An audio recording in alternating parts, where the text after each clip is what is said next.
Les hommes viennent de Mars, les femmes viennent de Vénus. Vous avez sans doute déjà tous entendu ce dicton qui sous-entend que les hommes et les femmes sont tellement opposés qu'ils viendraient de planètes différentes. Il a été inventé par John Gray, qui en a fait le titre de son essai sorti en 1993. En 4e de couverture, le résumé qui est donné est le suivant. Les hommes et les femmes ne parlent pas la même langue. D'où les frustrations, les malentendus, les déchirements. Mars, dieu de la guerre. Vénus, déesse de l'amour. Les deux sexes se ressemblent peu dans leur manière d'agir et d'exprimer leurs sentiments.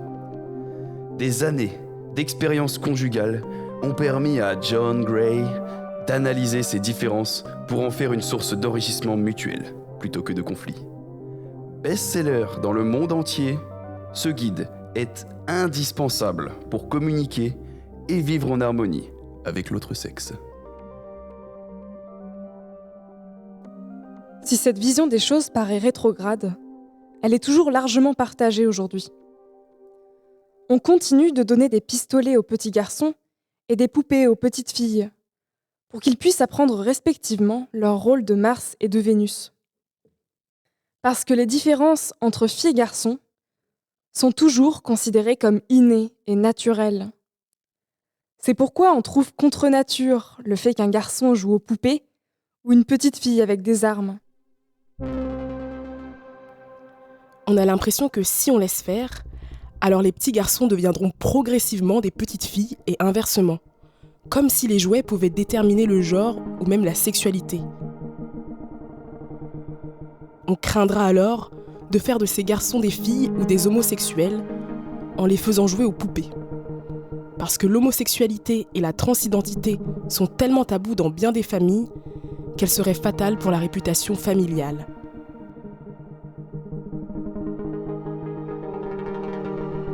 Alors, on réprime les enfants concernant leurs envies de jouer ou de vêtements, par peur qu'ils se fassent moquer ou juger par les camarades, la famille, ou même la société tout entière. On leur apprend qu'en dérogeant au code de leur genre, ils s'exposent à des dangers. Les enfants intégreront donc le fait qu'ils doivent se contrôler à ce niveau-là, pour être acceptés. Les témoignages de Malo et de Robin sont assez parlants sur ce sujet. On s'excuse d'avance pour le son qui, on sait, est vraiment pourri, mais on a quand même décidé de mettre ces anecdotes parce qu'on les trouvait vraiment pertinentes. Et moi j'aimais bien piquer les jouets de ma sœur, style Polly Pocket et tout, genre Diddle et tout quoi. Et je culpabilisais à moitié de jouer avec ça en fait. Parce que je me disais, en fait normalement, c'est pas à moi de jouer avec ça en fait. Et tes parents ils te faisaient des remarques ou... Non, pas du tout, je me laissais faire mon truc quoi. Mais par contre, c'est quelque chose que je gardais pour moi. Par exemple, s'il y a un copain qui venait à la maison, j'allais cacher Lidl ou j'allais jouer avec Sean Man, quoi, tu vois. Ouais, c'est ça. J'avais un truc comme ça, j'avais chopé une poupée qui était à ma mère, dans son enfance, du coup, valeur sentimentale en plus, du coup, c'est un jeu que j'aime bien, tu vois. Je l'utilise, mais je me souviens que quand mes potes venaient chez moi, ou des trucs comme ça, genre fête d'anniversaire ou je sais pas, je faisais bien gaffe de mettre la poupée au fond du coffre, tu vois, pour pas que mes amis voient que je préférais la poupée à l'Action Man, tu vois, par exemple. Ouais, et du coup, je sais que j'ai... Ouais, voilà, c'est ça. Genre, ça, c'était un peu honteux pour moi, tu vois. Ouais, alors qu'en soi, il n'y a rien de honteux. Genre, le truc, il avait carrément plus de valeur sentimentale et ça se trouve, la poupée, elle était mieux faite ou moins bien, j'en sais rien, tu vois, mais je sais pas.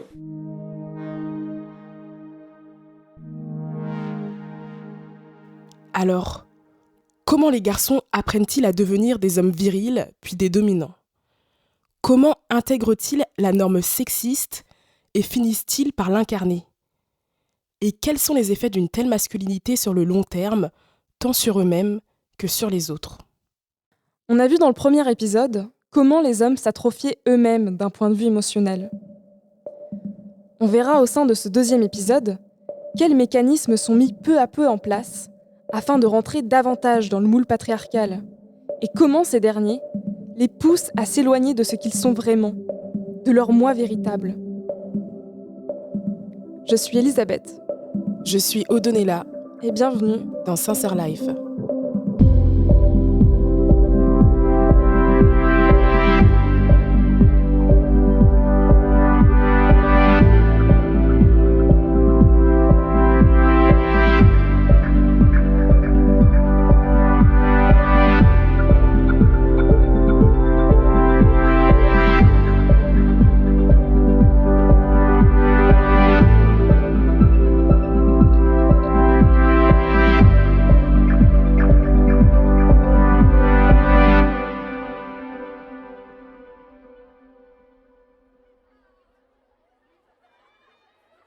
Depuis qu'ils sont petits, les enfants apprennent à se comparer entre eux, à se toiser physiquement et psychologiquement.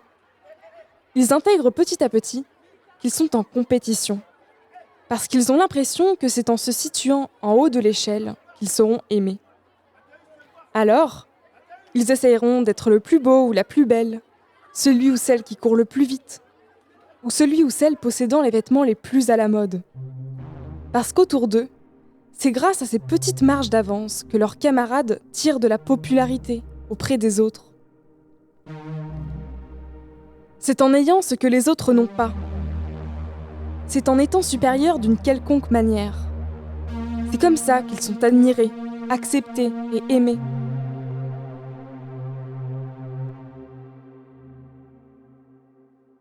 Alors, chacun et chacune tentera d'atteindre ses idéaux, et en fonction de si les enfants y parviennent ou non, ils occuperont une place différente dans l'échelle sociale de l'école.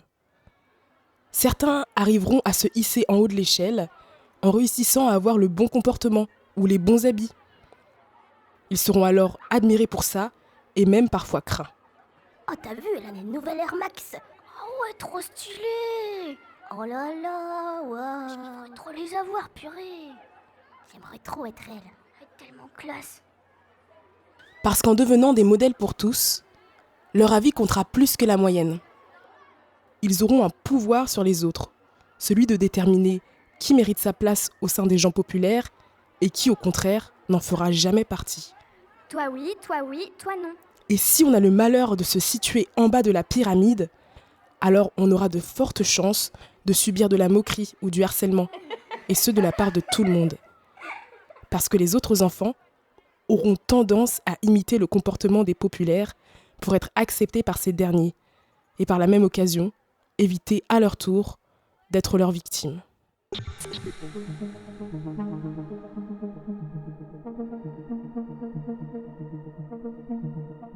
Alors, chacun et chacune tentera d'exercer sa domination sur plus bas que soi. Parce que c'est en ayant une ascendance sur autrui qu'on sera respecté. Les relations seront donc bien souvent régies par la peur, que ce soit du rejet, de l'humiliation, poussant les enfants à respecter la norme en place et à ne surtout pas y déroger.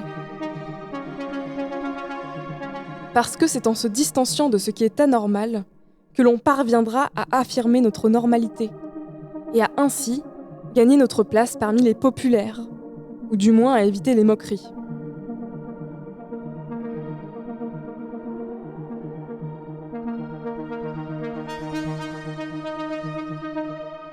Et cette norme, elle passe en premier lieu par le corps.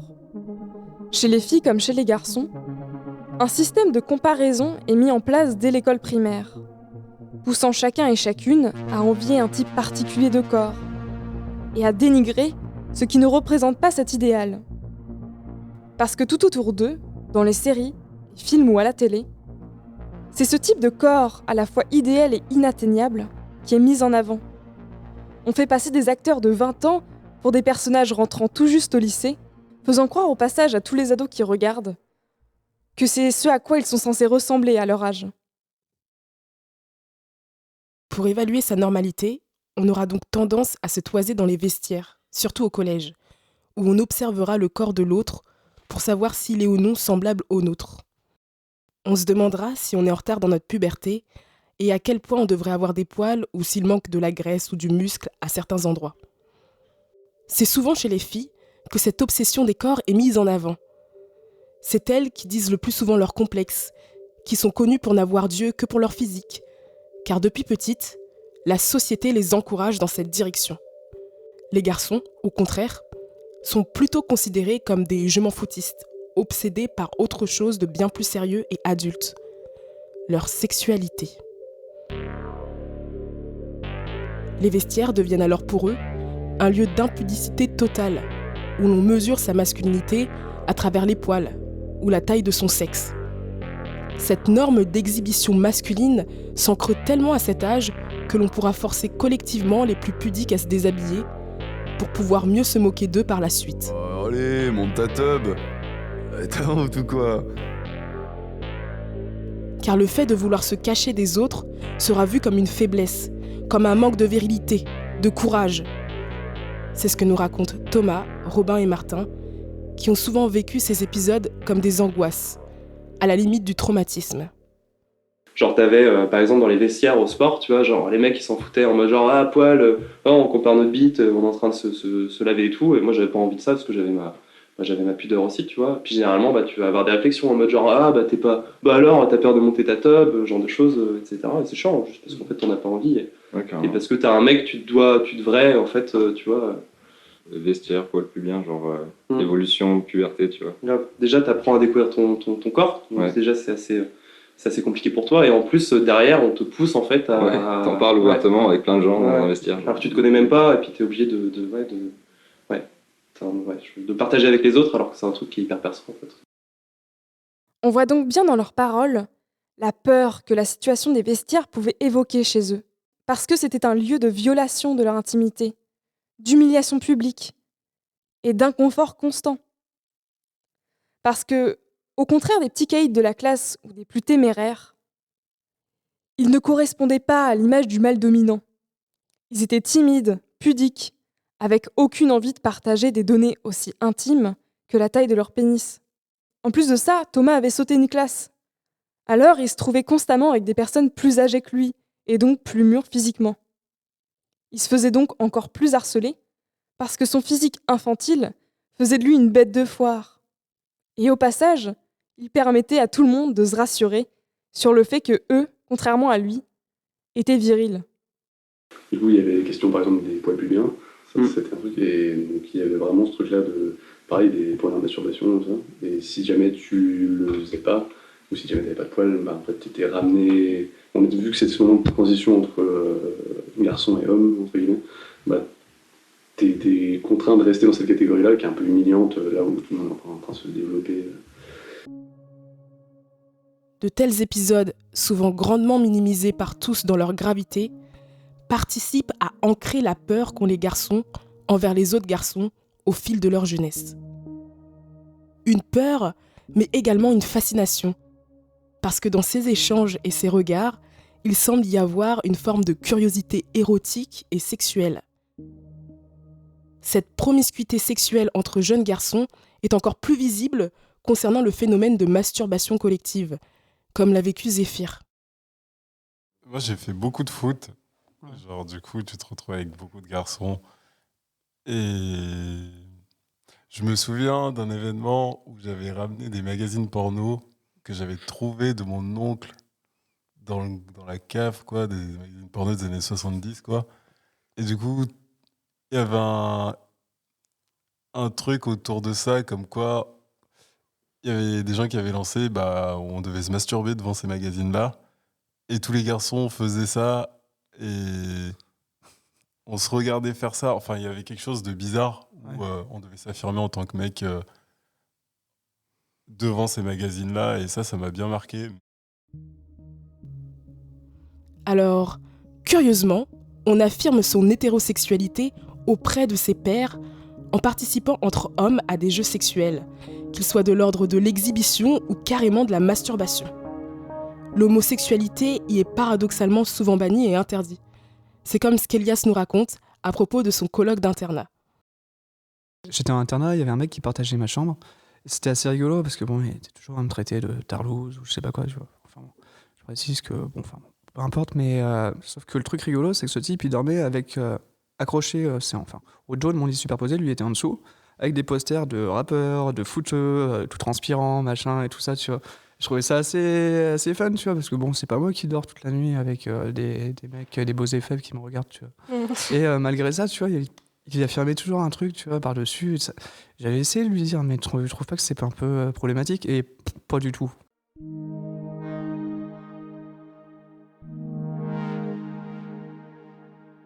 On perçoit donc une cohabitation paradoxale entre l'homophobie dont fait preuve ce garçon auprès de ses camarades et sa fascination presque homo-érotique pour les autres hommes plus virils. Il adule des hommes tout en dédaignant les hommes ayant de l'attirance pour d'autres. Parce que depuis petit, ce garçon a dû apprendre à considérer les homosexuels comme des sous-hommes. Parce qu'en se laissant pénétrer par d'autres hommes, les homosexuels apparaissent au même rang que les femmes, dans le rôle de passif. Et cela pose un problème dans l'affirmation de sa masculinité. Car pour être un homme, il faut s'éloigner de ce qu'est une femme. Parce que comme le dit Olivia Gazalet dans son ouvrage « Le mythe de la virilité », la question importante n'est pas « qu'est-ce qu'un homme ?», mais « que doit être un homme pour se démarquer d'une femme ?» L'homosexuel, lui, ne se démarque donc pas assez des femmes pour être considéré comme un homme, un vrai. Au contraire, comme l'affirme Olivia Gazalet, il hante les marges et trouble la frontière entre les sexes. Ce qui fait qu'il représente la figure paradigmatique du danger, celui de l'indéfinition sexuelle, de la porosité des limites, de la dissolution. L'homosexualité constitue donc une menace pour la virilité. C'est pour cette raison qu'elle est tant crainte et appréhendée, à la fois par les parents que par les enfants. Alors, lorsque les garçons et les adolescents affirmeront leur intérêt pour les filles, les parents seront soulagés. Je me souviens par exemple que, lorsque mon cousin avait seulement 3 ans, il avait pour habitude de pincer les seins et les fesses de toutes les femmes de la famille. Son père était fier de dire que c'était bien le fils de son père, et le félicitait de se comporter ainsi avec les femmes. De l'autre côté, les femmes de ma famille, ma belle-mère, mes tantes et moi-même, rigolions bêtement à ces affirmations. Cette anecdote, qui n'est pas un cas isolé en soi, montre donc à quel point la famille peut encourager l'hétérosexualité d'un jeune garçon, quitte à normaliser le fait d'agresser sexuellement des femmes, aussi innocent soit-il à cet âge-là. Elias a lui aussi vécu une sorte de pression à être hétérosexuel, comme il le raconte dans cet extrait. Quand ma mère m'a fait ramener des nanas à la maison, enfin un peu plus tard, adolescent, ça m'a dit « Ah quand même, hein, tu vois, pendant un temps, je me suis posé des questions. » Nat, lui, nous a raconté comment sa mère avait associé son style vestimentaire à une homosexualité. Et est-ce que, quand vous avez commencé du coup à déconstruire un peu cette idée que vous avez de la masculinité, donc à affirmer votre propre style, tout ça, est-ce que vous avez ressenti des réactions dans vos entourages, par exemple dans vos familles, amis, je sais pas, Ouais, ma mère, elle disait que j'étais PD quand j'étais au lycée. La sexualité des adolescents est ainsi rendue publique et devient un sujet sur lequel chacun peut avoir son avis, dont on peut parler à table, parce qu'elle est un enjeu commun, familial et sociétal. Il est du devoir de chacun de faire des garçons des hommes patriarcaux, et cela n'est possible qu'à travers l'hétérosexualité. Parce que la transformation des garçons en hommes ne va pas de soi, et n'est pas automatique, selon les critères que la société impose. Parce que, comme l'affirme Olivia Gazalet, si naître femme constitue à bien des égards un handicap, devenir homme est beaucoup plus difficile que de devenir femme. Car la fillette est naturellement femme, puisqu'elle a le même sexe que sa mère. Tandis que le garçonnet doit devenir un homme, en se différenciant d'elle par un long processus d'intériorisation des codes masculins. D'ailleurs, les expressions « sois un homme » ou « agis en homme » n'ont pas d'équivalent féminin, sauf à leur adjoindre un qualificatif. « Comporte-toi en femme » n'a de sens que si l'on ajoute « respectable »,« honnête »,« vertueuse »,« féminine » ou encore « du monde ». Mais personne ne songe à prescrire à une fillette d'être simplement une femme.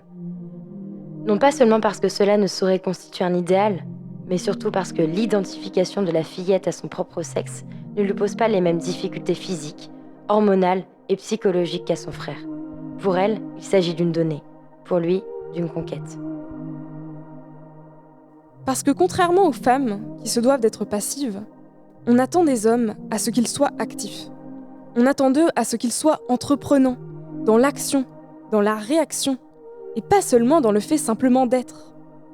Parce qu'ils doivent fournir l'effort de devenir viril, transformation seulement possible par le fait de s'éloigner du féminin.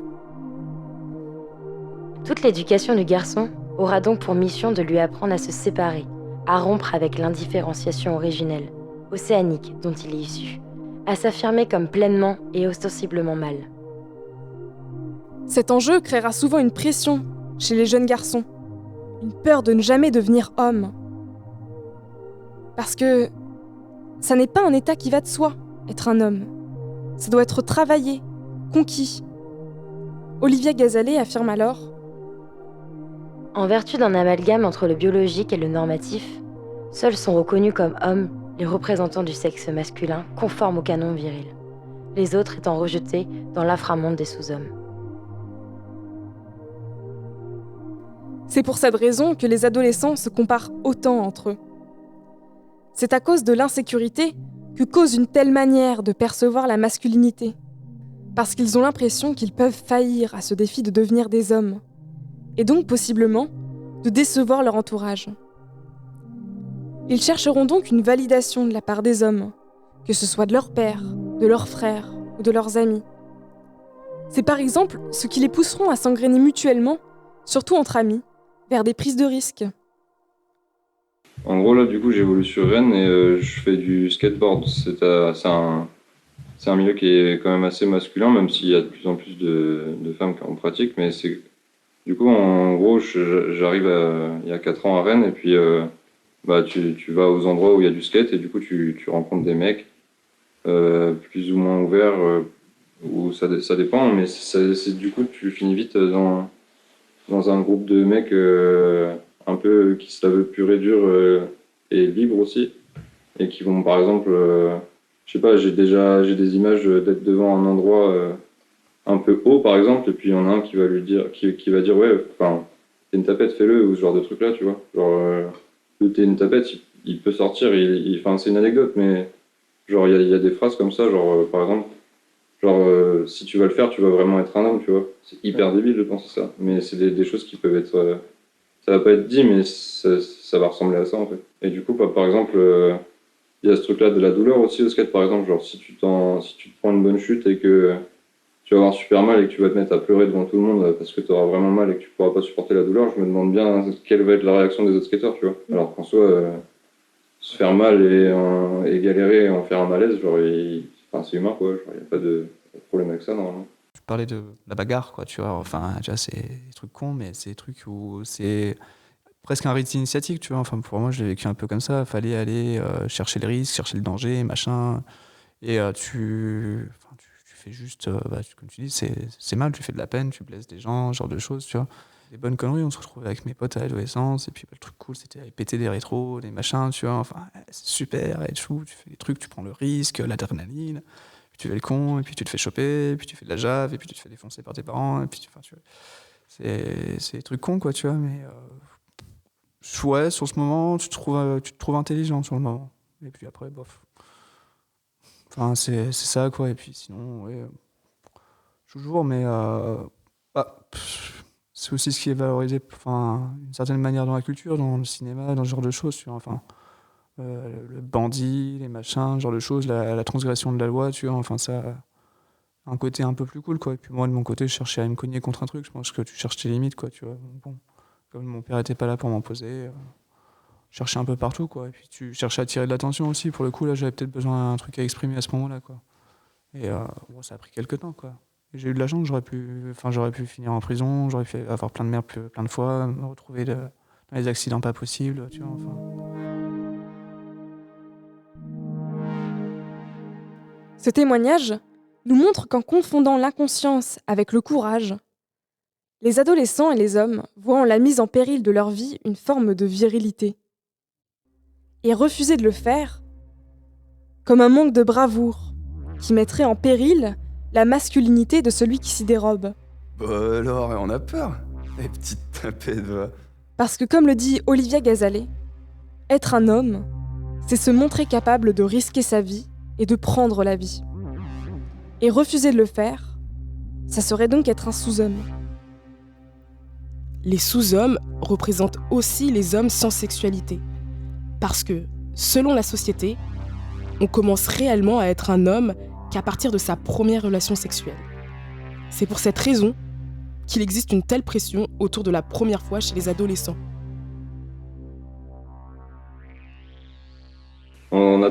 On connaît tous quelqu'un, un homme qui nous a déjà dit, genre, par exemple, sexuellement, tu vois, genre, tu vas devenir un homme. Ouais. Genre, l'étape du sexe, genre, c'est celle qui va te faire devenir un homme et tout. Et genre, je sais que j'ai déjà fixé sur cette phrase et je me suis déjà dit que c'était totalement faux, tu vois. Ouais. genre que ça avait rien à voir et que quand j'ai fait ma première fois, j'ai rien senti, genre je me suis pas senti plus masculin. Bien sûr. Et du coup, ce truc-là, il est un peu pourri, je trouve. Mais je pense que tout homme de 14-15 ans a déjà entendu cette phrase venant d'un homme, tu vois.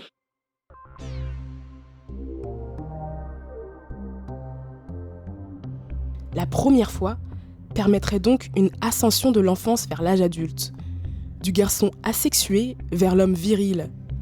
Et en ce sens, elle constituera un sujet de compétition pour eux.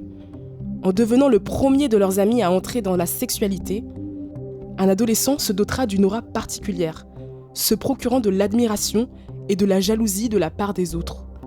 Il leur sera supérieur, car lui, contrairement au reste, aura réussi à conquérir le corps d'une femme ou d'une adolescente. Il aura fait honneur à la masculinité patriarcale en prouvant sa capacité de posséder autrui par son pouvoir de séduction. Le témoignage de Nat, qui a un frère jumeau, est assez parlant sur le sujet. Il y en a eu tout le temps, genre même encore aujourd'hui, mais ça est toujours surtout, par exemple sur nos goûts, sur les filles avec qui on sort. Jeunes, souvent on a été amoureux des mêmes filles et on se battait pour ça. Et même récemment, j'ai eu une relation avec son ex quand ils étaient plus ensemble.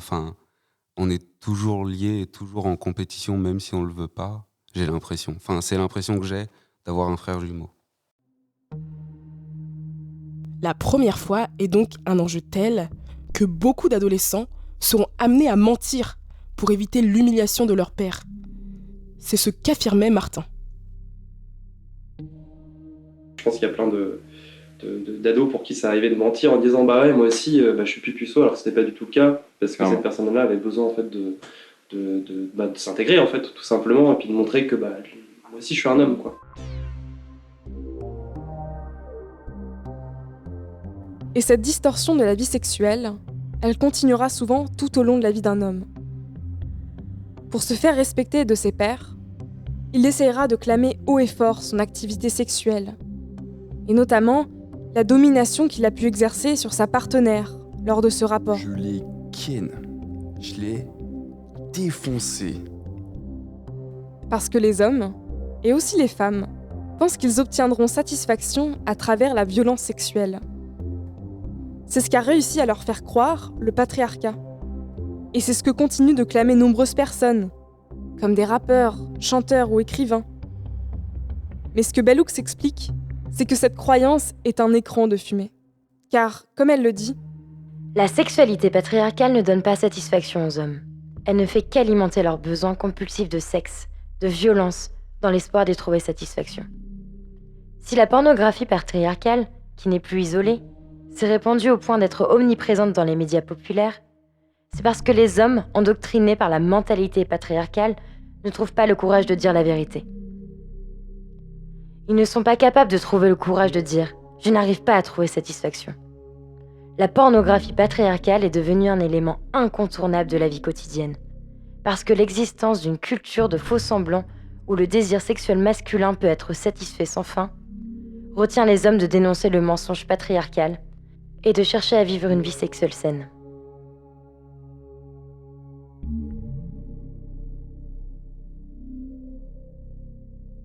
Ce qu'explique Bell Hooks ici, c'est que les hommes continuent d'être dominants dans leur vie parce qu'ils ont espoir que le patriarcat tienne sa promesse, qui est, en étant dominant, tu obtiendras satisfaction.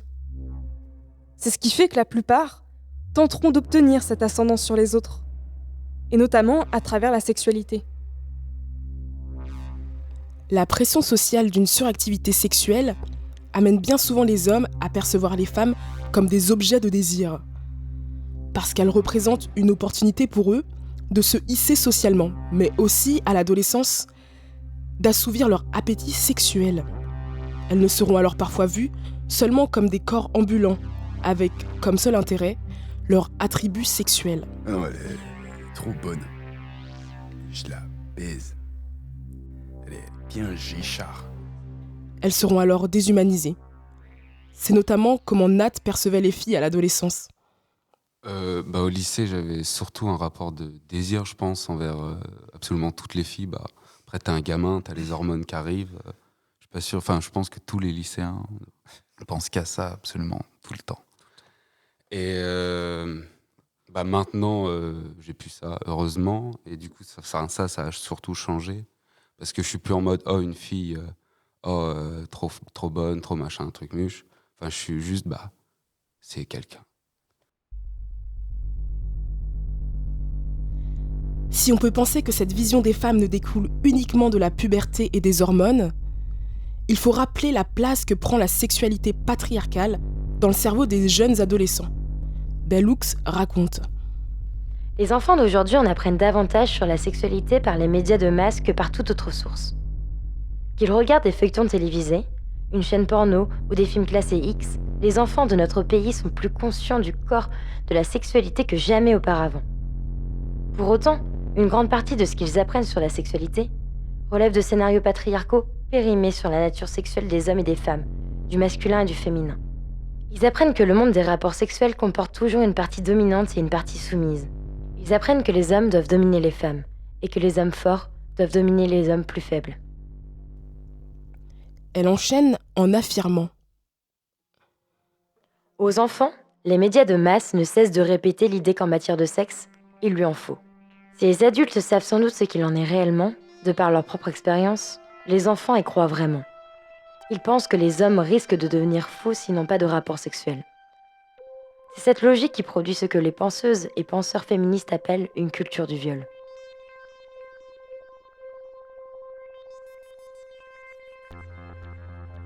Les jeunes garçons auront donc tendance à percevoir les femmes de leur entourage comme étant uniquement des ressources afin d'assouvir leurs désirs, des objets à disposition se devant de répondre à la demande masculine de sexualité, de domination sur autrui. Et si elles refusent de répondre positivement à cette demande, alors les femmes deviendront souvent la cible de leur colère. La miss. Mademoiselle. Ouais, toi, ouais. Tu peux m'écouter quand je te parle, s'il te plaît? Ouais, c'est ça, ouais. Casse-toi, laidron, ouais. Je te touche pas avec un bâton, t'es là, steak. Grosse pute. Parce que les hommes ne comprennent pas qu'une femme puisse refuser d'entretenir avec eux une relation. En tant que femmes, nous sommes censés leur être soumises, puisque pour eux, nous leur sommes inférieurs et nous leur devons donc obéissance. Et cette perception des choses pourra bien évidemment se prolonger tout au long de la vie. Notamment parce que dans beaucoup de milieux, le sexisme devient une norme virile comme une autre à adopter. Thomas raconte. Je pense à ça parce que j'ai un exemple malheureusement au club de boxe, il y avait deux gars qui parlaient, qui se connaissaient entre eux. Et à un moment, il y a une des boxeuses qui boxe avec nous qui passe, et un des deux fait une remarque sur la fesse. Et genre, en fait, moi j'étais juste à côté, juste avant, j'avais une conversation avec eux. Mais à ce moment-là, je me suis dit, mais en fait, on se connaît pas, nous trois. Enfin, eux, ils se connaissent entre eux, mais ils me connaissent pas moi. Mais il n'y a pas de souci, en fait. Genre, à aucun moment, ils se sont dit, je sais pas, on sait pas ce qu'il va en penser, on va pas faire cette peine là. Non, il y a vraiment aucun moment où ils se sont posé la question, c'était genre juste, c'est un mec, il est là, donc ça va soit le faire marrer, soit il va l'accepter que. Donc c'était. Et donc, moi, tu les revois de nouveau, tu te dis, en fait, il se permet ça parce que je suis un mec, je suis à côté de lui, c'est tout. On voit donc bien à quel point les hommes ont tendance à considérer systématiquement les autres hommes comme des complices de leur sexisme, juste parce qu'ils sont des hommes. Et on voit aussi comment se comporter mal avec les femmes devient un acte socialement accepté et même valorisé, comme une preuve de virilité. Kimmel explique cette normalisation du sexisme masculin dans son essai Sexual Violence in Free Pornographic Media, Towards a Sociological Explanation. Partout, dans notre société, les hommes sont au pouvoir. Et ils contrôlent presque toutes les institutions économiques, politiques et sociales. Pourtant, en tant qu'individus, les hommes ne se sentent pas puissants. Loin de là. La plupart d'entre eux se sentent impuissants et sont souvent en colère contre les femmes, parce qu'ils considèrent qu'elles exercent un pouvoir sexuel sur eux, le pouvoir de les exciter, et celui de leur accorder ou bien leur refuser un rapport sexuel, ce qui alimente à la fois leur fantasme sexuel et leur désir de vengeance. Bell Hooks commente ce propos. Beaucoup d'hommes sont en colère contre les femmes. Mais plus profondément, les femmes sont la cible d'une rage masculine mal placée, causée par l'échec du patriarcat à tenir sa promesse d'épanouissement, en particulier celle d'un épanouissement sexuel sans fin.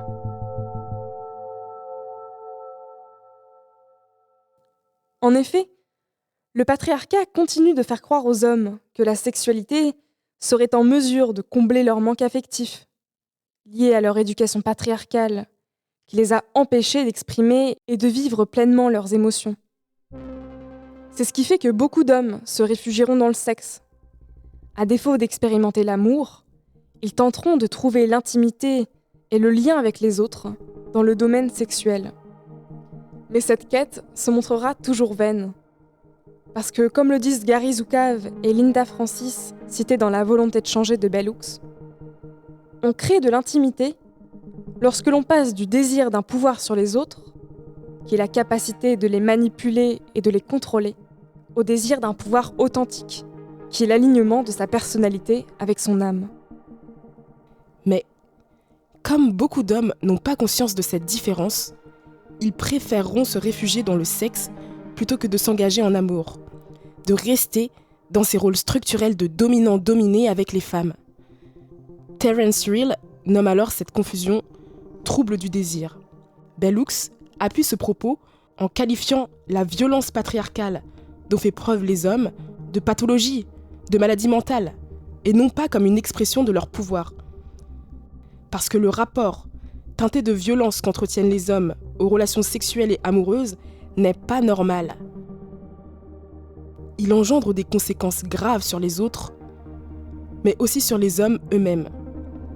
C'est pour cette raison que Bell Hooks ose dire que le patriarcat perpétue un crime contre le corps masculin, parce qu'il fait passer la violence sexuelle comme remède à leur souffrance de ne pas pouvoir se lier avec les autres. Il les plonge dans un déni. Mais Bell Hooks rappelle aussi que les hommes ont le choix. Elle cite alors un extrait d'un ouvrage de Berman, « Why are men so obsessed with sex ?»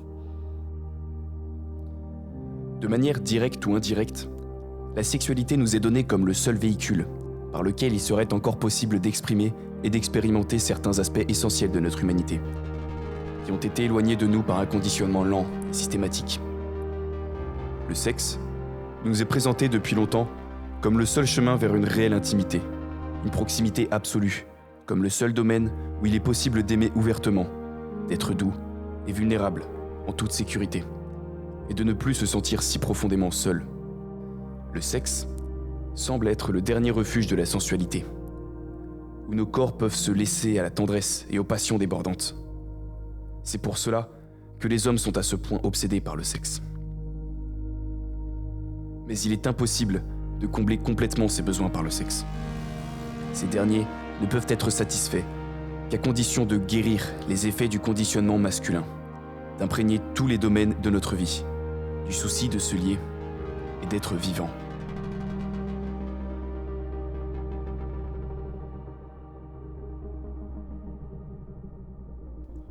Nous avons donc constaté, au cours de cet épisode, à quel point les garçons se construisent dans la peur. Peur de ne jamais être homme, et une fois adulte, peur de ne pas agir comme tel. Parce que la masculinité reste considérée comme une performance et non pas un état. Parce que l'on continue d'éduquer les garçons dans l'idée que, pour être des hommes, ils doivent pratiquer la violence et la domination sur autrui. Qu'ils combleront le manque de lien affectif avec les autres en s'enfermant dans une frénésie sexuelle. Comment établir du lien avec les autres dans de telles conditions ? C'est pour cette raison que le patriarcat est un poison pour tous, et pas seulement pour les femmes. Parce qu'en enfermant les êtres humains dans des cases, il prive les individus d'expérimenter pleinement leur humanité. Il leur empêche de partir pour de vrai, à la rencontre d'eux-mêmes, et de connaître ainsi leur moi profond. Les hommes comme les femmes seront donc amenés à être des images figées, sans faille, sans différence, sans individualité, et tous soumis à un système global, celui du patriarcat capitaliste, impérialiste blanc.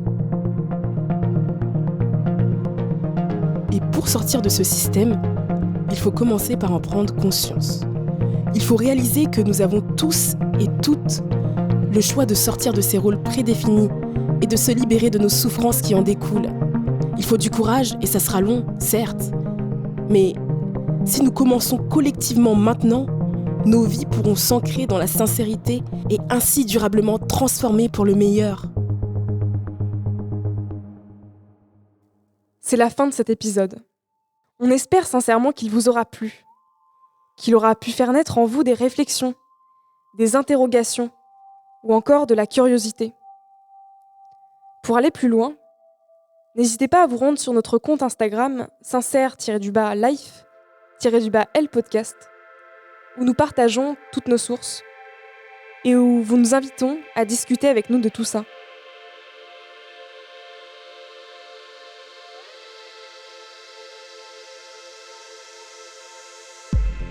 Nous remercions Unicité et le programme Rêve et Réalise d'avoir rendu ce podcast possible. Au Fonds régional d'initiative jeunesse Rennais, de nous avoir fait confiance et à l'EduLab de l'Hôtel Pasteur pour l'escale et le prêt de matériel.